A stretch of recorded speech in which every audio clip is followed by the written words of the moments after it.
ಅದಕ್ಕಿಂತ ಸ್ವಲ್ಪ ದೊಡ್ಡದಾಗಿರೋ ಒಂದು ಸೋರೆಕಾಯಿ, ಕುಂಬಳಕಾಯಿ, ಸಿಹಿ ಕುಂಬಳಕ್ಕೆಲ್ಲ ಈ ರೀತಿ ಇತ್ತು ನೋಡಿ. ಇದರಲ್ಲಿ ಸುಮಾರು ಒಂದು ಶೀಟಲ್ಲಿ 50 ಗಿಡಗಳನ್ನು ಮಾಡಲಿಕ್ಕೆ ಆಗ್ತದೆ ನೋಡಿ. ಬಗೆ ಬಗೆಯ ಅವರೆಗಳು, ಕಡಲೆ, ನೀರು ಬೀಳ್ತದೆ ಅದಕ್ಕೋಸ್ಕರ ನೋಡಿ. ಈ ರೀತಿಯಾದಾಗ ಇದು ಬೀಜ ಮೇಲಕ್ಕೆ ಬರ್ತದೆ ನೋಡಿ, ಇಲ್ಲಿ ಕಂಡಿರ್ಬೋದು ನಿಮಗೆ ಬೀಜ ಮೇಲಕ್ಕೆ. ಇದು ಬೀಜ ಮೇಲೆ ಬರಬಾರ್ದು ಅನ್ನೋಂಥ ಕಾರಣಕ್ಕೋಸ್ಕರ ಈ ಮೆಥಡಲ್ಲಿ ಆನೆಕೊಂಬನ್ ಅಂತೇಳಿ ತುಂಬ ಉದ್ದವಾಗಿರುವಂಥ 1-1.5 ಅಡಿ ಉದ್ದ ಆಗುವಂಥ ಬೆಂಡೆ ಇದು. ಇದರ ಗಿಡವನ್ನು ಇದರಲ್ಲಿ ಹಾಕಿದ್ದೇವೆ ನೋಡಿ. ಈ ರೀತಿ ಚೆನ್ನಾಗಿ ಬರುತ್ತೆ ನೋಡಿ. ಇವಾಗ ನೋಡಿ ಅದು ಬೀಜ ಒಳಗಡೆ ಕೂತಿದೆ, ಮೇಲ್ಗಡೆ ಇಲ್ಲ. ಒಳಗೆ ಅಂದರೆ ಪೂರ್ತಿ ಒಳಗೂ ಅಲ್ಲ, ಸ್ವಲ್ಪ ಮೇಲ್ಗಡೆ ಕೋಕೋಪಿಟ್ ಇದೆ. ಈಗ ಪುನಃ ಮೇಲ್ಗಡೆದೆಲ್ಲ ಸ್ವಲ್ಪ ಲೆವೆಲ್ ಮಾಡ್ತಾರೆ.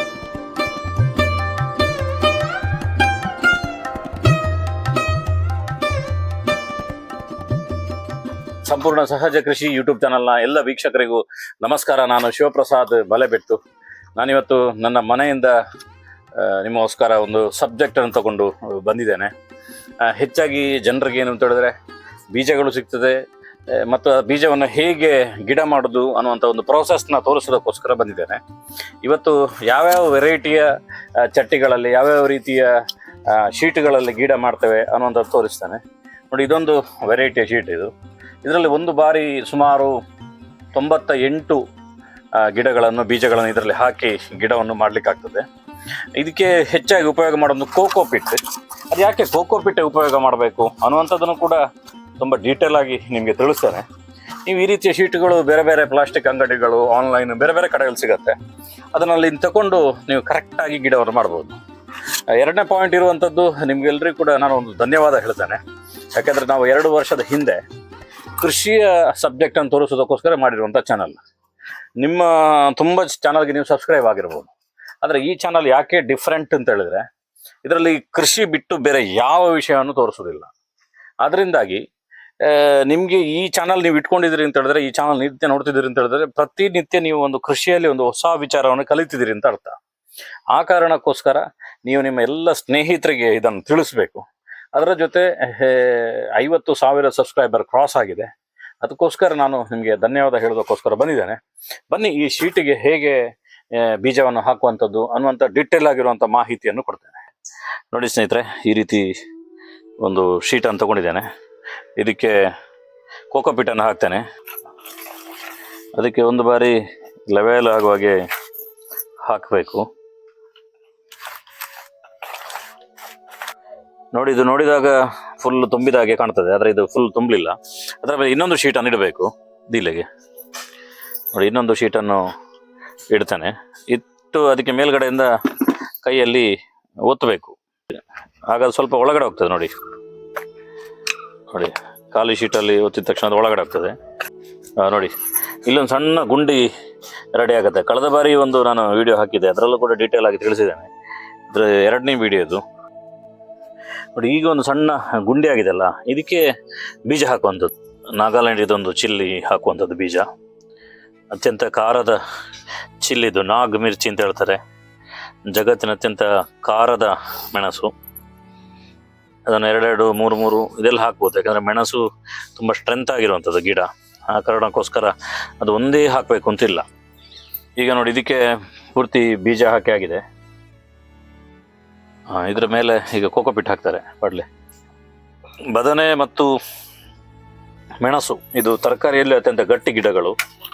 ಅದರಿಂದಾಗಿ ಇದಕ್ಕೆ 3-4 ಮೆಣಸಿನ ಬೀಜಗಳು ಬಿದ್ದರೂ ಏನಾಗೋದಿಲ್ಲ. ಅದೇ ನೀವು ಬೇರೆ ಗಿಡಗಳಾದರೆ ಅದು ಇಷ್ಟೆಲ್ಲ ಇಡ್ಲಿಕ್ಕೆ ಆಗೋದಿಲ್ಲ, ಯಾಕಂದ್ರೆ ಅದು ಗಟ್ಟಿ ಇರೋದಿಲ್ಲ. ಅದಕ್ಕೋಸ್ಕರ ಅದರ ಮೇಲೆ ಒಂದು ಲೆವೆಲ್ ಕೋಕೋಪಿಟ್ ಹಾಕಿದ್ರು ನೋಡಿ.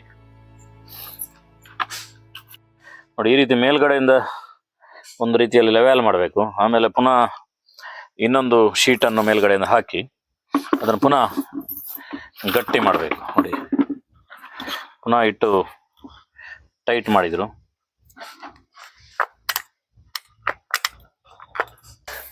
ನೋಡಿ, ಇವಾಗ ನೋಡಿ ಅದು ಬೀಜ ಒಳಗಡೆ ಕೂತಿದೆ, ಮೇಲ್ಗಡೆ ಇಲ್ಲ. ಒಳಗೆ ಅಂದರೆ ಪೂರ್ತಿ ಒಳಗೂ ಅಲ್ಲ, ಸ್ವಲ್ಪ ಮೇಲ್ಗಡೆ ಕೋಕೋಪಿಟ್ ಇದೆ. ಈಗ ಪುನಃ ಮೇಲ್ಗಡೆದೆಲ್ಲ ಸ್ವಲ್ಪ ಲೆವೆಲ್ ಮಾಡ್ತಾರೆ ನೋಡಿ. ಇದಕ್ಕೆ ಸಣ್ಣ ಬೀಜ ಇರುವಾಗ ಮೇಲ್ಗಡೆ ನೀರು ಹರಿಸಿದ್ರೆ ಇದು ಹಾಳಾಗ್ತದೆ. ಅದಕ್ಕೋಸ್ಕರ ಇದರ ಮೇಲ್ಗಡೆ ನೀರು ಹಾಕ್ತಾರೆ ಪಡ್ಲಿ. ಆಗ ಮೇಲ್ಗಡೆಯಿಂದ ನಿಧಾನಕ್ಕೆ ಎಷ್ಟು ಬೇಕು ಅಷ್ಟೇ ನೀರು ಒಳಗೆ ಸೇರ್ತದೆ ನೋಡಿ. ಇಲ್ಲಿ ಫುಲ್ ಇದೆ. ಹಾಗೆ ಒಳಗೆ ಹೋಗ್ತಾ ಇರೋದು ನೋಡಿ ನೀರು. ಆಗ ನೀರು ವೇಸ್ಟ್ ಆಗೋದಿಲ್ಲ. ನೀರು ವೇಸ್ಟ್ಗಿಂತನೂ ಕೂಡ ಅಲ್ಲಿ ಬೀಜಕ್ಕೆ ಮೇಲೆ ನೀರು ಬಿದ್ದು ಪೈಪಲ್ಲೆಲ್ಲ ಹಿಡಿದು ರಟ್ಟಿ ಬೀಜ ಎಲ್ಲೆಲ್ಲೂ ರಟ್ಟಲಿಕ್ಕಿಲ್ಲ. ಇದೇ ರೀತಿಯಲ್ಲಿ ನೀರು ಹಾಕುವ ಸಿಸ್ಟಮನ್ನು ಮಾಡಬೇಕು ನೋಡಿ. ಒಂದು ನಾನು ತೋರಿಸಿರುವಂಥದ್ದು ಈ ರೀತಿ ಇದೆ. ಇದಕ್ಕೆ ನೀರೆಲ್ಲ ಹಾಕಿ ಆಯಿತು ನೋಡಿ. ಇದರಲ್ಲಿ ಸುಮಾರು 98 ಗಿಡಗಳನ್ನು ಮಾಡ್ಲಿಕ್ಕಾಗ್ತದೆ.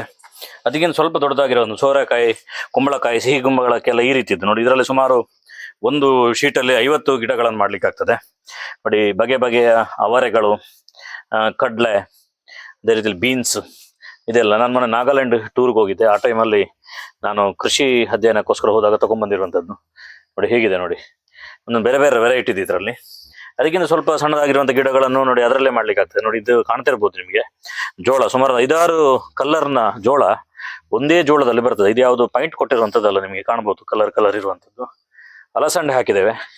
ನಮ್ಮ ಕೈತೋಟ ನೋಡ್ಲಿಕ್ಕೆ ತುಂಬಾ ಜನ ಬರೋದ್ರಿಂದಾಗಿ ಮತ್ತೆ ಜನರಿಗೆ ಅಧ್ಯಯನಕ್ಕೊಂದು ದಾರಿಯಾಗ್ಲಿ ಅನ್ನುವಂಥ ಕಾರಣಕ್ಕೋಸ್ಕರ ನಾವು ಇಷ್ಟು ವೆರೈಟಿಯನ್ನು ಹಾಕ್ತೇವೆ.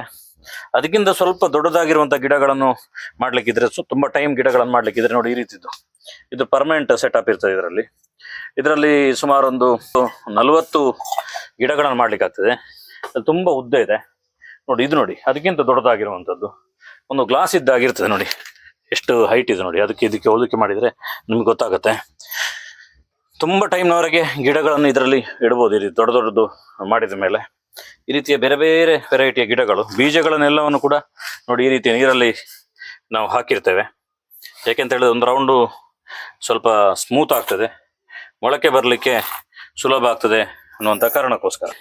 ಸುಮಾರು ಒಂದು 4-5 ದಿನದ ಹಿಂದೆ ಹಾಕಿರುವಂಥದ್ದು ಇದು ಆನೆಕೊಂಬನ್ ಅಂತೇಳಿ. ತುಂಬ ಉದ್ದಾಗಿರುವಂಥ 1-1.5 ಅಡಿ ಉದ್ದ ಆಗುವಂಥ ಬೆಂಡೆ ಇದು. ಇದರ ಗಿಡವನ್ನು ಇದರಲ್ಲಿ ಹಾಕಿದ್ದೇವೆ ನೋಡಿ. ಈ ರೀತಿ ಚೆನ್ನಾಗಿ ಬರುತ್ತೆ ನೋಡಿ. ಇದೊಂದು ಬದನೆ ಹೇಗಿದೆ ನೋಡಿ. ಬದನೆ ಸ್ವಲ್ಪ ಹೆಚ್ಚು ಗಿಡ ಹಾಕಿದ್ದೇನೆ, ಯಾಕಂದ್ರೆ ಅದಕ್ಕೆ ಸ್ಟ್ರೆಂತ್ ಇರ್ತದೆ. ನಾನು ಹೇಳಿದೆ ಇದರಿಂದ ತೆಗೆದು ನೆಡ್ಲಿಕ್ಕೆ ಸುಲಭ. ನಾನು ಬಸಳೆ ಬಗ್ಗೆ ಯಾವಾಗ ತೋರಿಸ್ತೇನೆ. ಇದರಲ್ಲಿ ಬಸಳೆ ಹಾಕಿದ್ದೇನೆ ನೋಡಿ. ಒಂದು ಬಂದಿದೆ, ಇನ್ನು ನಾಳೆ ಶುರು ಆಗಿದೆ ನೋಡಿ. 2ನೇದು ಇದು ಬಂದಿದೆ ನೋಡಿ. ಇದು ಬೇರೆ ವೆರೈಟಿಯ ಅಲಸಂಡೆ, ಇದು ನಾಟಿ ವೆರೈಟಿ ಅಲಸಂಡೆ. ಈ ರೀತಿ ಎಲ್ಲ ಗಿಡಗಳನ್ನು ಇದರಲ್ಲಿ ಹಾಕ್ಲಿಕ್ಕೆ ಆಗ್ತದೆ. ಆದರೆ ತುಂಬ ಬಾರಿ ನೀವು ಹೇಳಬಹುದು, ಎಷ್ಟೋ ಬಾರಿ ನಾವು ಕೆಲವರಿಗೆ ಬೀಜ ಕೊಡ್ತೇವೆ, ಅದು ಮೊಳಕೆ ಬರುವುದಿಲ್ಲ. ಇದು ಟೆಕ್ನಿಕಲ್ ಸಮಸ್ಯೆ ಇದ್ದೇ ಇರ್ತದೆ. ಆದರೆ ಅದು ಯಾವುದು ನಮ್ಮ ಕೈಯಲ್ಲಿರುವುದಿಲ್ಲ.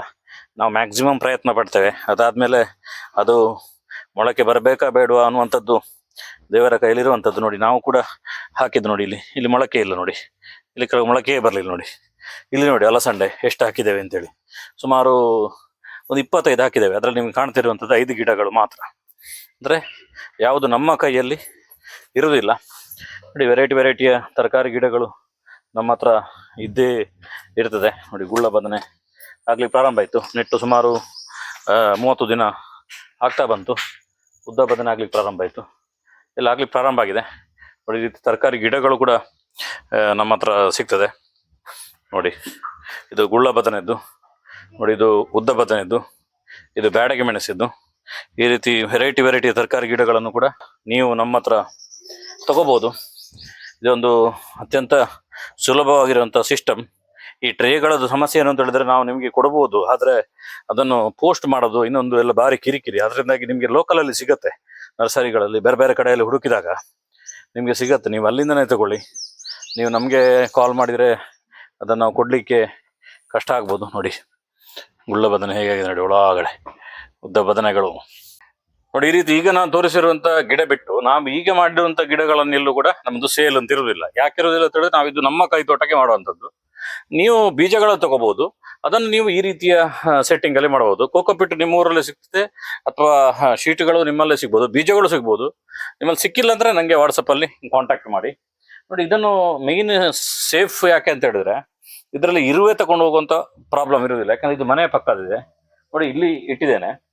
ಇದನ್ನು ಹೀಗೆ ಮೇಲೆ ಇಟ್ಟದ್ದು ಯಾಕೆ ಅಂತ ಹೇಳೋ ಕ್ವಶನ್ ಬರ್ಬೋದು ನಿಮಗೆ. ಇನ್ನು ಒಂದು ದಿನ ಅಂದ್ರೆ ಇವತ್ತಿಂದ ನಾಳೆ ಸಂಜೆವರೆಗೆ ಅಥವಾ ನಾಡಿದ್ದು ಬೆಳಗಿನವರೆಗೆ ಸುಮಾರು ಒಂದು 24 ಗಂಟೆ ಅಥವಾ 30 ಗಂಟೆಗಳು ಇದು ಸ್ವಲ್ಪ ಬಂದಲ್ಲಿರ್ತದೆ. ಹೀಟ್ ಕ್ರಿಯೇಟ್ ಆಗುತ್ತೆ. ಬೀಜ ಜರ್ಮಿನೇಟ್ ಆಗ್ಲಿಕ್ಕೆ ಆ ಹೀಟ್ ಹೆಲ್ಪ್ ಮಾಡ್ತದೆ. ಅದಾದ್ಮೇಲೆ ನಾವು ಹೊರಗಡೆ ಇಡ್ತೇವೆ. ಈ ಜಾಗದಲ್ಲಿ ಅರಶಿನ ಇಂಥದ್ದು ಯಾವ್ದಾದ್ರು ಕವರ್ ಮಾಡಿದ್ರೆ ಇಲ್ಲಿ ಇರುವೆ ಬರುದಿಲ್ಲ. ಮತ್ತೆ ನಮ್ಗೆ ಗೊತ್ತಾಗುತ್ತೆ ಇರುವೆ ಬಂತಾ ಇಲ್ವಾ ಅಂತ. ಎರಡನೇದು ಲಾಭ ಏನು ಅಂತ ಹೇಳಿದ್ರೆ, ನಾನು ಮಾಡಿರುವಂತ ಗಿಡಗಳ ತೋರಿಸಿದೆ. ಅಲ್ಲಿ ನಾವು ಮನೆ ಪಕ್ಕ ಇರೋದ್ರಿಂದಾಗಿ ಅದಕ್ಕೆ ಕೀಟಗಳು, ಇನ್ಯಾವುದು ಹೊರಗಿನ ಯಾವುದು ಪಕ್ಷಿಗಳು ಇಂಥದ್ದೆಲ್ಲ ಬಂದು ಯಾವುದು ಕೂಡ ಹಾಳು ಮಾಡೋದಿಲ್ಲ. ಅದಕ್ಕೋಸ್ಕರ ಈ ರೀತಿಯ ಮೆಥಡ್ ಅಲ್ಲಿ ನೀವು ಗಿಡ ಮಾಡಿ, ತುಂಬಾ ಸೂಪರ್ ಆಗುತ್ತೆ. ಇಷ್ಟೆಲ್ಲ ಬೇಕಾಗಿಲ್ಲ. ನೀವು ನೋಡಿ, ಈ ರೀತಿಯ ಒಂದು ಶೀಟ್ ತಗೊಂಡ್ರೆ ಸಾಕು ನಿಮಗೆಲ್ಲ. ಯಾಕಂದ್ರೆ ಒಂದು 5 ವೆರೈಟಿಯ 10 ಗಿಡಗಳನ್ನು ಹಾಕ್ಲಿಕ್ಕೆ ಅದು ತುಂಬಾ ನಿಮ್ಗೆ ಈಸಿ ಆಗುತ್ತೆ. ಮತ್ತೆ ಅದು ಕಂಟಿನ್ಯೂ ಪ್ರೋಸೆಸ್. ನೆಕ್ಸ್ಟ್ ಇನ್ನೊಂದು ಯಾವುದು ಗಿಡ ಹಾಕುದು ಇದು ಕಲಿಯುವಂತ ಪ್ರೋಸೆಸ್. ನಾನು ಈಗ ಇದಕ್ಕೆ ನೀರು ಹಾಕಿ ತೋರಿಸ್ತೇನೆ ನೋಡಿ. ನಾನು ಆಗೊಂದ್ಸಲ ತೋರಿಸಿದೆ ನೋಡಿ, ಕೆಳಗಡೆ 4-5 ಇದೆ. ಈ ರೀತಿ ಇದಕ್ಕೆ ನೀರು ಹಾಕಿದಾಗ ನಿಧಾನಕ್ಕೆ ಕೆಳಗಿನವರೆಗೆ ಹೋಗ್ತದೆ ನೀರು. ಮತ್ತೆ ಯಾವುದೇ ಕೋಕೋ ಪಿಟ್ಟಿಗೆ ಬೀಳುವುದಿಲ್ಲ. ಮತ್ತು ಬೀಜಗಳು ಆ ಕಡೆ ಅಸ್ತವ್ಯಸ್ತ ಆಗುದಿಲ್ಲ. ಒಂದರ ಮೇಲೆ ಒಂದು ಹನಿಯಾಗಿ ಜಿನಗ್ತಾ ಇರ್ತದೆ ನೋಡಿ. ಈ ರೀತಿ ಹಾಕಿದ್ದೇನೆ. ಇದು ನಿಮಗೆ ಮ್ಯಾಕ್ಸಿಮಮ್ ಅಡಿಯವರೆಗೆ ಹೋಗಿ ಸೇರ್ಕೊಳ್ತದೆ ನೋಡಿ. ಇದನ್ನು ಯಾಕೆ ಇಲ್ಲಿ ಮೇಲೆ ಇಡುದು ಅಂತ ಹೇಳಿದ್ರೆ ನೋಡಿ, ಇದಕ್ಕೆ ಮೇಲೆ ಇಡುವಾಗಿಲ್ಲ. ಮೇಲೆ ಇಡ್ಲಿಕ್ಕೆ ಇದು ಇನ್ನೊಂದು ಇಲ್ಲ, ಇದರದ್ದು ಇದೆ. ಆದರೂ ಅದು ತುಂಬ ದೊಡ್ಡ ಪ್ರಮಾಣದಲ್ಲಿ ನೀರು ಬೀಳ್ತದೆ. ಅದಕ್ಕೋಸ್ಕರ ನೋಡಿ, ಈ ರೀತಿಯಾದಾಗ ಇದು ಬೀಜ ಮೇಲಕ್ಕೆ ಬರ್ತದೆ ನೋಡಿ. ಇಲ್ಲಿ ಕಂಡಿರ್ಬೋದು ನಿಮಗೆ ಬೀಜ ಮೇಲಕ್ಕೆ. ಇದು ಬೀಜ ಮೇಲೆ ಬರಬಾರ್ದು ಅನ್ನೋಂಥ ಕಾರಣಕ್ಕೋಸ್ಕರ ಈ ಮೆಥಡಲ್ಲಿ ನಾವು ಹಾಕುವಂಥದ್ದು ನೋಡಿ. ಇದಕ್ಕೂ ಬೇರೆ ಇಲ್ಲ ನಮ್ಮ ಹತ್ರ. ಇದು ಜೈನ್ ಇರಿಗೇಷನ್ ಅವ್ರದ್ದು ಪೆಪ್ಪರ್ ಗಿಡ ನಮಗೆ ಕೊಟ್ಟಿರುವಂಥದ್ದು ದೊಡ್ಡ ಶೀಟ್ ಇದು ನೋಡಿ. ಸ್ನೇಹಿತರೆ, ಇದೊಂದು ಹೇಗೆ ಅನ್ನಿಸ್ತು ನೀವು ಹೇಳಿ. ಯಾಕಂದ್ರೆ ಇದೊಂದು ಗೈಡ್ ಮಾಡುವಂಥದ್ದು. ಮೊನ್ನೆ ಯಾರೋ ಒಬ್ರು ನಂಗೆ ಕೇಳಿದ್ರು, ಅವರು ಸುಳ್ಯ ತಾಲೂಕು ಅವರು. ನಾನು ಒಂದು ಅಂಗನವಾಡಿ ಟೀಚರ್ಗಳ ಟ್ರೈನಿಂಗ್ ಭಾಗವಹಿಸಿದ್ದೆ. ಅವರು ನಂಗೊಂದು ಮೆಸೇಜ್ ಮಾಡಿದ್ರು, ಎಷ್ಟು ದಿನದಲ್ಲಿ ಗಿಡವನ್ನು ತೆಗೆದು ನೆಡಬೇಕು ಅಂತೇಳಿ. ಒಂದು ಬಾರಿ ತೋರಿಸ್ತೇನೆ ಬನ್ನಿ ನೋಡಿ. ಇದು ನೆಡಬಾರ್ದಾ ಅನ್ನುವಂಥದ್ದು ನನಗೆ ಗೊತ್ತಿಲ್ಲ. ಈ ರೀತಿ ಎತ್ತಿದಾಗ ಇಡೀ ಸೆಟ್ ಏನಾದರೂ ಬಂದರೆ ಅದು ಬೆಳೆದಿದೆ ಅಂತ ಅರ್ಥ. ಇದೀಗ ಬರಲ್ಲ ಸೆಟ್. ಯಾಕೆ ಬರಲ್ಲ ಅಂತ ಹೇಳಿದ್ರೆ, ಇದು ಹಸಿ ಇದೆ. ಇದು ಒಣಗಿದಾಗ ಕ್ಲೀನಾಗಿ ಸೆಟಪೇ ಬರ್ತದೆ. ಆಗ ನೀವು ಅದನ್ನು ತಗೊಂಡೋಗಿ ನೆಡ್ಬೋದು. ಅದು ಸೆಟ್ ಬಂದಿಲ್ಲ ಅಂತ ಹೇಳಿದ್ರೆ ಅದು ನೆಟ್ಟು ಪ್ರಯೋಜನ ಇಲ್ಲ. ಯಾಕೆಂತ ಹೇಳಿದ್ರೆ ಅದು ಬೇರು ಕಟ್ಟಾಗ್ತದೆ ನೋಡಿ. ಇಲ್ಲಿ ತೋರಿಸ್ತೇನೆ, ಇಲ್ಲಿ ಬನ್ನಿ. ಫೈನಲ್ ಆಗಿ ಗಿಡ ರೆಡಿ ಆದಮೇಲೆ ನೋಡಿ, ಈ ರೀತಿ ಇದ್ದಾಗ ನೋಡಿ, ಈ ರೀತಿ ಬರುತ್ತೆ. ನೀವು ನಾರ್ಮಲ್ ಯಾವುದೋ ಒಂದು ಮಣ್ಣಲ್ಲಿ ಹಾಕೋದಕ್ಕೂ ಇದಕ್ಕೂ ವ್ಯತ್ಯಾಸ ಏನು ಅಂತ ಹೇಳಿದ್ರೆ, ಇದು ಒಂದೇ ಒಂದು ಬೇರೆ ಡ್ಯಾಮೇಜ್ ಆಗಿಲ್ಲ. ಆಗ ನಿಮಗೆ ಇದರಲ್ಲಿ ಈಸಿಯಾಗಿ ಬರುತ್ತೆ. ಇದು ಉದ್ದ ಬದನೆ ಇದು ಅಂದರೆ ಪ್ರತಿಯೊಂದು ಗಿಡಕ್ಕೆ ಒಂದೊಂದು ರೀತಿ ಇರ್ತದೆ. ಕನಿಷ್ಠ ಸುಮಾರು ಒಂದು 15ರಿಂದ 20 ದಿನಗಳು ಬೇಕಾಗತ್ತೆ. 20 ದಿನಗಳಾದಾಗ ನಿಮಗೆ ಫಸ್ಟ್ 2 ಎಲೆಗಳು ಬನ್ನಿ ಇಲ್ಲಿ ತೋರಿಸ್ತೇನೆ ನೋಡಿ. ಇದು ಮದರ್ ಲೀವ್ಸ್ ಅಂತ ಹೇಳ್ತಾರೆ. ಇದು ಅಂದರೆ ಹುಟ್ಟುವಾಗ ಬರುವಂಥ ಎಲೆಗಳು.